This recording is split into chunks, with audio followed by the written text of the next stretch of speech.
की होती है। जी सलमान सदर साहब क्या पेश होती है?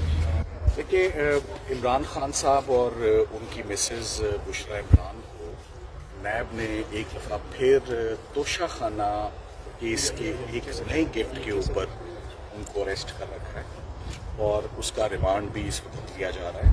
इस सारी कार्रवाई को हमने इस्लामाबाद हाई कोर्ट में चैलेंज कर रखा है। इधर जो सबसे इम्पोर्टेंट बात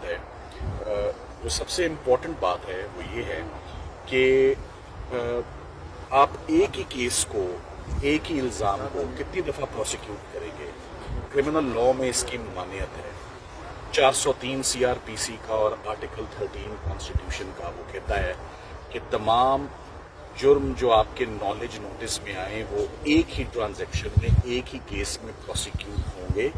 कोई केस बच्चे नहीं देता कि पहले कि step by step, in bits and pieces, in piecemeal approach, fragmented approach, Aahista Aahista, कभी हार का केस होगा, कभी अंगूठी का होगा, कभी घड़ी का होगा, जबकि सारी बातें अगर आपके इल्म में हैं, जो कि जब 14 साल वाला सजा का केस तोशा खाना का हुआ तो उनके नोटिस में था। पहला केस बना दिया नैब ने ग्राफ के सेट का, और अब जो केस बना दिया वो बना दिया बुल्गेरी के सेट का। तो ग्राफ और बुल्गेरी की आपस में कोई लड़ाई नहीं है कि उनके केसेस इकट्ठे ज्वाइंडर नहीं हो सकते या ये मिस ज्वाइंडर होगा। तो सबसे बड़ी जो नैब की मैलाफिडे थी वो ये थी कि जब इद्दत और निकाह केस में 13 जुलाई को जैसे ही इनकी एक्विटल हुआ और ये अडयाला जेल से बाहर निकलने ही लगे थे, तो बुशरा इमरान को उन्होंने मेन गेट से पकड़ लिया कि अब आपको हम नैब की कस्टडी में हम ले रहे हैं एक नए रेफरेंस में।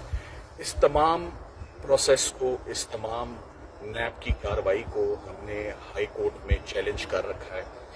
एक मामला जो है वो मिस्टर जस्टिस आमिर फारूक साहब, चीफ जस्टिस साहब के पास मई के महीने से पेंडिंग है, जिसमें आज हमने बहुत पुरजोर इस्तदा की है कि आज दिन तक हमारी सुनवाई उस केस में नहीं हुई, और हम अदालत के आगे अपना एग्रीमेंट्स रखते हैं कि ये तमाम मामला इलीगल अरेस्ट के, इलीगल रिमांड के और मल्टीपल प्रोसिक्यूशंस के, ये तमाम इंटरलिंक्ड हैं, ये इंटरट्वाइंड हैं।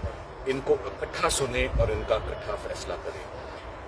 आज डिविजनल बेंच, जिसकी सरबराही मिस्टर जस्टिस मियां गुल हसन औरंगजेब साहब कर रहे थे, उन्होंने हमारे इस इस्तदा को और हमारी इस एंजाइटी को कि इस केस में सुनवाई होनी चाहिए और जल्द अज जल्द होनी चाहिए, और तमाम मामला इकट्ठे ब्रैकेट और क्लब करके चीफ जस्टिस साहब को उन्होंने भिजवाए हैं, ये बताते हुए कि इसमें पार्टी की जो एंजाइटी है वो बहुत बड़ी भी, उसमें वो कोई मुनासिब फैसला करें, या वो खुद सुने, या वो मामला जो दूसरे 2 मामला कनेक्टेड हैं वो रिट पिटिशंस भी इधर ट्रांसफ़र कर दें।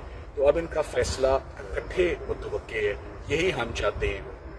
और मेन बात इसमें यह है, जो आपकी शायद इल्म में नहीं है, कि इमरान खान साहब और बुशरा इमरान दोनों ने अपनी ज़मानत कबलस गिरफ्तारी इस नए रेफरेंस में जज साहब अकाउंटेबिलिटी कोर्ट के आगे रखी, और जज साहब ने वो किसी वजह से वो ज़मानत उनको नहीं दी और 2 दिन की तारीख डाल दी, एड इंटरम बेल दिए बगैर, जो वो नहीं ऐसा कर सकते थे। और जैसे ही हम अदालत से बाहर निकलते हैं, बेल मूव होने के बाद, नोटिस होने के बाद, दोनों मियाँ बीवी को नैब आके अरेस्ट करके ले जाती है। तो ऐसा वाक़या तो पहले भी हुआ था। इस्लामाबाद हाई कोर्ट से इमरान खान साहब को ले गए थे नैब 9 मई को। सुप्रीम कोर्ट ने उनकी गिरफ्तारी नैब की तलदम करार दी, नैब की अरेस्ट को इनवैलिड करार दिया, और दोबारा हाई कोर्ट भेजा अलकादिर की बेल में, और मियाँ गुल हसन साहब ने दोबारा अबूरी ज़मानत पे समाअत करते हुए उनको ज़मानत दी। सो हमारे पास बहुत अच्छे प्रेसिडेंट मौजूद हैं। All we need now is a hearing, जो कि आज हमने जोर इस्तदा आमिर फारूक साहब, चीफ जस्टिस साहब के आगे रखी है, इनडायरेक्टली थ्रू मिस्टर जस्टिस मियां गुल हसन औरंगजेब साहब की, या वो सारे मामला इकट्ठे सुन लें या आप सुन लें, वो भेज दें, कोई एक सुने, तो कभी बात है। फिलहाल अडयाला में इसी केस का रिमांड जारी है।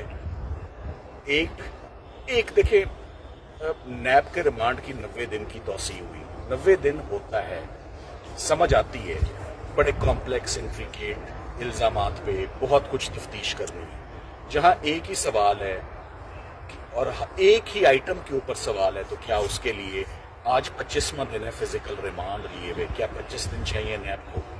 क्या 90 दिन का पूरा उन्होंने डोज देना है? जब तक 90 दिन नहीं होंगे जमानत नहीं डाली जा सकती। तो हम फिलहाल, मैं अगर आपको अपनी हिकमत अमली बताऊं, एक शॉर्ट टर्म रिलीफ है कि रिमांड सेट असाइड हो जाए और जमानत डाल दें, और एक लंबी रिलीफ है और बेहतर रिलीफ है कि ये केस शुरू ही नहीं होना चाहिए। तो हमने आज यही सलाह की है कि हम सारे केसेस को क्लब करके आप इकट्ठा करें और हुक्म फरमा दें कि हम ये चौथी प्रोसिक्यूशन रुक दें या हाई कोर्ट इनको क्वाश करेगी। Nip the evil in the bud at the right time. Thank you very much.